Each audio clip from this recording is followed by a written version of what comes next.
Ya, bismillahirrahmanirrahim. Assalamualaikum anak-anak hebat. Halo semuanya, apa kabar? Semoga kalian dalam keadaan sehat semua ya.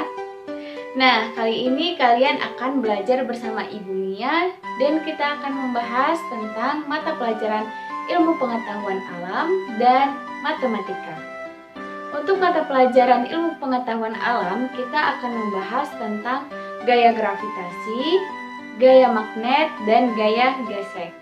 Sedangkan untuk mata pelajaran matematika, kita akan belajar tentang menyajikan data, membaca, dan menafsirkan data dalam bentuk diagram batang. Oke, sebelum itu anak-anak hebat, kalian boleh berdoa terlebih dahulu sebelum belajar. Setelah itu, kalian mengisi absen di link yang telah tersedia di Google Classroom. Dan kalian juga bisa menyiapkan alat tulis serta buku paket kalian. Nah, jika kalian sudah melakukan semua kegiatan yang Ibu sebutkan tadi, maka kita sudah siap untuk belajar. Baik, jika kalian sudah siap, kita mulai ke pembahasan yuk. Anak-anak hebat, apakah kalian pernah membeli mainan yang terbuat dari magnet? Dan jika kalian sudah membelinya, apakah kalian pernah memperhatikan magnet itu sendiri? Dan lalu apa itu magnet? Ya, magnet adalah benda yang bisa menarik benda di sekelilingnya dan tentunya memiliki sifat khusus. Oke, magnet sendiri dinamakan dari nama daerah yaitu Magnesia yang berada di Asia. Saat itu, bangsa Yunani menemukan sifat kemagnetan dari bebatuan yang bisa menarik besi. Nah, jadi itu ya ceritanya. Baik, kembali lagi ke sifat magnet. Magnet memiliki beberapa sifat. Sifat yang pertama yaitu magnet memiliki gaya magnet. Nah, apa itu gaya magnet? Gaya magnet adalah gaya tarik atau gaya tolak dari yang ditimbulkan magnet terhadap suatu benda. Semakin dekat benda dengan magnet, maka akan semakin kuat gaya tariknya. Sebaliknya juga seperti itu. Untuk benda-benda yang bisa ditarik oleh magnet itu dinamakan ferromagnetik. Contohnya ada seperti besi, baja, nikel, dan lain-lain. Sedangkan untuk benda-benda yang tidak bisa ditarik oleh magnet itu dinamakan paramagnetik. Contohnya seperti kayu, plastik, kaca, dan lain-lain. Oke, paham sejauh ini untuk sifat yang pertama? Selanjutnya sifat yang kedua. Gaya tarik atau gaya magnet itu bisa menembus benda-benda tertentu. Contohnya, jika magnet didekatkan dengan benda magnetik dan dihalangi oleh kertas misalnya, maka magnet tersebut masih bisa menembus kertas sehingga magnet masih bisa menarik benda magnetik. Nah, seperti itu. Selanjutnya kita akan membahas sifat yang ketiga. Magnet memiliki dua kutub, yaitu kutub utara dan kutub selatan.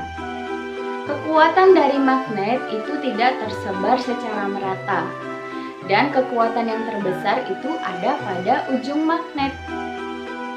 Dan saat ujung magnet didekatkan, yaitu kutub utara dengan kutub selatan atau kutub yang berbeda, maka magnet akan saling tarik-menarik. Sedangkan jika didekatkan dengan kutub yang sama, maka sifatnya akan tolak-menolak, ya, seperti utara dengan utara atau selatan dengan selatan. Baik, sejauh ini sudah paham tentang sifat-sifat dari magnet? Ya, jika kalian sudah paham, selanjutnya kita akan membahas asal dari magnet. Nah, magnet dibedakan menjadi dua berdasarkan asalnya, yaitu magnet alami dan magnet buatan. Magnet alami sendiri itu berasal dari alam. Contohnya, bebatuan yang sudah memiliki sifat magnet. Dan yang kedua itu magnet buatan, yang artinya magnet tersebut dibuat oleh manusia. Nah, magnet yang dibuat oleh manusia itu memiliki beberapa bentuk. Bentuk yang pertama ada bentuk batang, kemudian bentuk silinder ataupun tabung, kemudian bentuk jarum, bentuk ladam, dan yang terakhir bentuk U. Baik, anak-anak hebat, sejauh ini sudah paham mengenai apa itu magnet, kemudian sifat-sifat magnet, dan asal dari magnet. Baik, jika kalian sudah paham, maka kita lanjut ke pembahasan berikutnya. Berbicara tentang gaya tarik, ternyata itu tidak berlaku hanya pada gaya magnet saja, melainkan berlaku pula pada gaya gravitasi. Nah, apa itu gaya gravitasi? Ya, benar sekali ya. Gaya gravitasi adalah gaya yang membuat semua benda itu menuju ke bawah atau tertarik ke bawah. Nah, gaya gravitasi ini membuat benda yang berat menjadikan gaya gravitasinya besar, dan begitu pun sebaliknya. Dan karena kita tinggal di bumi, ada yang namanya gaya gravitasi bumi. Nah, gaya gravitasi bumi ini membuat benda-benda di bumi tidak melayang di udara. Pada awal mulanya, gaya gravitasi ini ditemukan oleh ilmuwan bernama Sir Isaac Newton. Nah, saat itu ia sedang berada di bawah pohon apel. Dan apel-apel tersebut jatuh ke bawah, sehingga ia berpikir mengapa apel-apel tersebut jatuh ke bawah. Dan akhirnya ditemukanlah gaya gravitasi. Nah, seperti itu ya. Besar kecilnya gaya gravitasi terhadap suatu benda itu dipengaruhi oleh jarak benda tersebut terhadap pusat bumi. Semakin jauh jarak benda tersebut terhadap pusat bumi, maka gaya gravitasinya akan semakin kecil. Begitupun sebaliknya. Selain itu, berat atau ringannya suatu benda itu tidak mempengaruhi kecepatan jatuh benda tersebut, melainkan bentuk dari benda itu sendiri. Oke, misalkan terdapat dua kertas. Satu kertas dijatuhkan dalam bentuk lembaran dan kertas yang kedua dijatuhkan dalam bentuk gumpalan. Nah, manakah yang akan lebih dahulu jatuh menuju ke bawah? Ya, benar sekali ya, jawabannya adalah kertas yang kedua, yaitu kertas dalam bentuk gumpalan. Karena luas permukaannya itu semakin kecil, jadi gesekan yang ada pada udara itu semakin kecil pula. Nah, seperti itu mengapa kecepatan tidak dipengaruhi dari besar kecilnya suatu benda, namun berdasarkan dari bentuk benda itu sendiri. Oke, anak-anak hebat, sejauh ini sudah paham mengenai gaya gravitasi? Kalau begitu kita lanjut ke pembahasan berikutnya. Anak-anak hebat, setelah kita membahas tentang gaya magnet dan gaya gravitasi, apakah kita masih akan membahas gaya lainnya? Ya, kita akan membahas tentang gaya gesek. Nah, apa itu gaya gesek? Ya, benar sekali ya. Gaya gesek adalah gaya yang ditimbulkan dari dua permukaan benda yang saling bergesekan. Nah, besar kecilnya gesekan dari suatu benda itu dipengaruhi oleh permukaan benda itu sendiri. Semakin halus dari permukaan benda, maka akan semakin kecil gaya geseknya. Sedangkan semakin kasar permukaan benda, maka akan semakin besar gaya geseknya. Dan yang terpenting adalah kedua benda yang saling bergesekan itu arahnya akan selalu berlawanan. Nah, seperti itu anak-anak hebat. Dan ternyata gaya gesek itu memiliki keuntungan dan kerugian, atau gaya gesek ada yang menguntungkan dan ada yang merugikan. Nah, contoh dari gaya gesek yang menguntungkan adalah yang pertama itu terdapat pada alas sendal. Nah, alas sendal ini dibuat dari karet yang tujuannya untuk memperbesar gaya gesek sehingga pemakainya tidak merasa khawatir untuk terpeleset. Nah, yang kedua itu ada pada sepatu bola. Nah, pada sepatu bola alasnya itu diberikan pull sehingga pemain sepak bola tidak merasa khawatir untuk terpeleset. Nah, yang ketiga itu terdapat pada rem kendaraan. Nah, rem kendaraan ini dibuat bertujuan untuk memperlambat laju dari kendaraan tersebut. Dan yang keempat itu ada pada ban kendaraan. Ban kendaraan itu dibuat beralur sehingga akan memperbesar gaya gesek antara ban dengan jalan raya. Nah, seperti itu contoh dari gaya gesek yang menguntungkan. Sedangkan untuk contoh dari gaya gesek yang merugikan, yang pertama yaitu terdapat pada mesin kendaraan. Nah, mesin kendaraan ini akan saling bergesekan bagian satu dengan bagian yang lainnya, sehingga akan memudahkan mesin tersebut untuk rusak jika tidak dirawat. Nah, yang kedua itu terdapat pada gear dan rantai sepeda ataupun motor. Nah, ini juga akan saling bergesekan sehingga gesekan ini akan memudahkan mengalami terjadinya kerusakan. Yang ketiga itu ada pada ban kendaraan. Ya, seperti yang kita ketahui, jika kendaraan sering kita gunakan, maka bannya akan hilang alurnya, sehingga ban tersebut akan mudah tergelincir saat berada di jalan yang licin. Seperti itu anak-anak hebat. Apakah kalian sudah paham mengenai gaya gravitasi, gaya magnet, dan gaya gesek? Nah, jika kalian sudah paham, kita lanjut ke pembahasan berikutnya. Anak-anak hebat, di pembelajaran sebelumnya kita sudah belajar tentang bagaimana cara menyajikan data ke dalam bentuk tabel. Nah, hari ini kita akan belajar cara menyajikan data dalam bentuk diagram batang.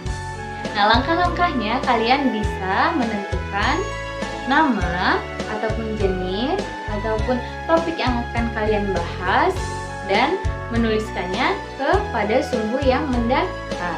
Nah, untuk jumlah atau banyak itu bisa kalian tuliskan pada sumbu yang tegak lurus. Dan selanjutnya kalian bisa menentukan batangnya sesuai dengan nama ataupun jenisnya yang sesuai dengan banyaknya. Dan yang ketiga ataupun yang terakhir, kalian bisa memastikan bahwa jarak data yang satu dengan data yang lainnya itu sama besar. Oke, paham sejauh ini? Ya, Ibu sudah menyiapkan satu contoh. Nah, coba kalian perhatikan tabel berikut. Dan di sini ada data tentang berat badan siswa di kelas 4. Oke. Baik, yang menjadi topik atau nama ataupun jenis yang akan dituliskan pada sumbu mendatar apa? Ya, benar sekali ya, yaitu berat badan siswa.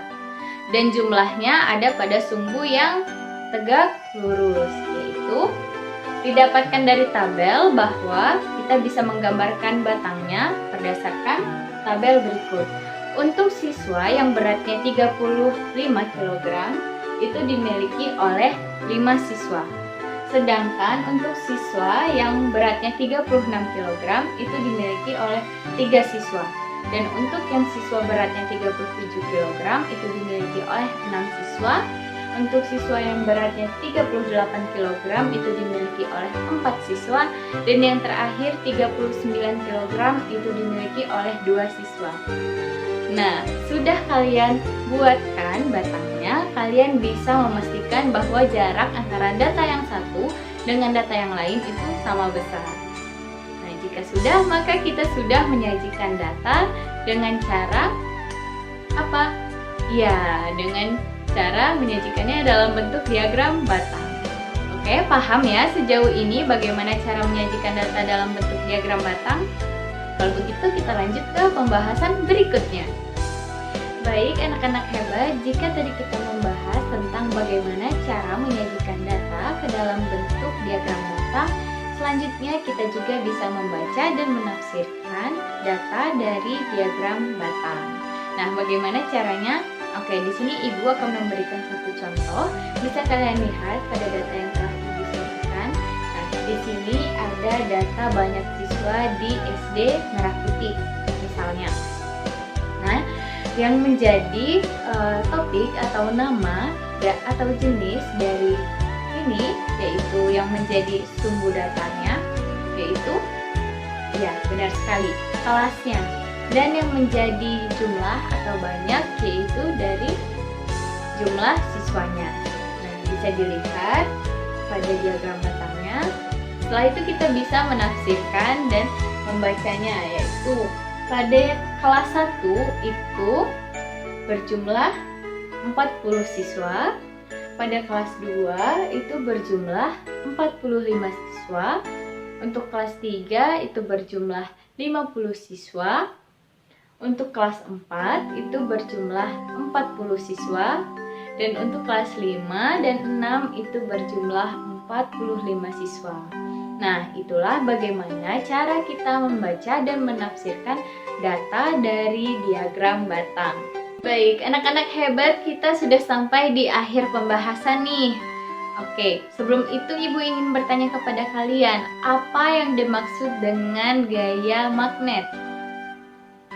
Ya, benar sekali ya, gaya magnet adalah gaya yang ditimbulkan dari suatu benda yang bisa menarik benda lainnya di sekitarnya yang memiliki sifat tertentu. Lalu, pertanyaan yang kedua, apa itu gaya gravitasi? Ya, benar sekali ya, gaya gravitasi adalah gaya yang membuat semua benda itu menuju ke bawah. Dan pertanyaan yang ketiga, apa itu gaya gesek? Ya, benar sekali ya, gaya gesek adalah gaya yang ditimbulkan dari dua permukaan benda yang saling bergesekan. Oke? Dan yang terakhir, bagaimana cara kita menyajikan data ke dalam bentuk diagram batang dan bagaimana cara kita menafsirkan atau membaca data dari diagram batang? Oke, kita bisa mengamati data yang kita peroleh. Selanjutnya kita bisa menentukan mana yang ada pada sumbu mendatar dan mana yang ada pada sumbu tegak lurus. Nah, setelah itu kita juga bisa membaca dan menafsirkan dari data yang disajikan dalam bentuk diagram batang. Oke, sejauh ini sudah paham semuanya? Ya, jika sudah, maka Ibu ingin berterima kasih kepada kalian anak-anak hebat yang telah mengikuti pembelajaran hari ini dengan sangat baik. Dan terima kasih juga kalian sudah memberikan perhatian atau menyimak video ini dengan sangat baik. Oke. Tetap jaga kesehatan, kemudian tetap semangat di pembelajaran selanjutnya. Dan sampai jumpa di pembelajaran selanjutnya. Ibu akhiri. Wassalamualaikum warahmatullahi wabarakatuh. Jangan lupa berdoa setelah belajar. Bye-bye.